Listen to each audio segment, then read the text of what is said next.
بسم الله الرحمن الرحيم والنازعات غرقا والناشطات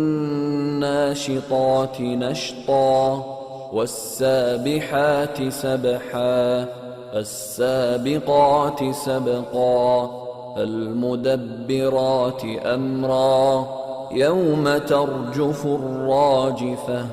تتبعها الرادفة قلوب يومئذ واجفة أبصارها خاشعة يقولون أئنا لمردودون في الحافرة أئذا كنا عظاما نخرة قالوا تلك إذا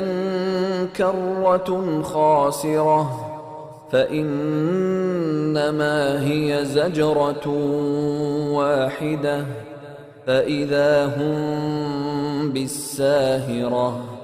هل أتاك حديث موسى إذ ناداه ربه بالوادي المقدس طوى اذهب إلى فرعون إنه طغى فقل هل لك إلى أن تزكى وأهديك إلى ربك فتخشى فأراه الآية الكبرى فكذب وعصى ثم أدبر يسعى فحشر فنادى فقال أنا ربكم الأعلى فأخذه الله نكال الآخرة والأولى إن في ذلك لعبرة لمن يخشى أأنتم أشد خلقا أم السماء بناها رفع سمكها فسواها وأغطش ليلها وأخرج ضحاها والأرض بعد ذلك دحاها أخرج منها ماءها ومرعاها والجبال أرساها متاعا لكم ولأنعامكم فإذا جاءت الطامة الكبرى يوم يتذكر الإنسان ما سعى وبرزت الجحيم لمن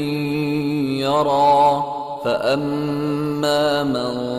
طغى وآثر الحياة الدنيا فإن الجحيم هي المأوى وأما من خاف مقام ربه ونهى النفس عن الهوى فإن الجنة هي المأوى يسألونك عن الساعة أيان مرساها فيم أنت من ذكراها إلى ربك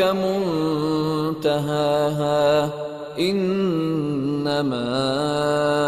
أنت منذر من يخشاها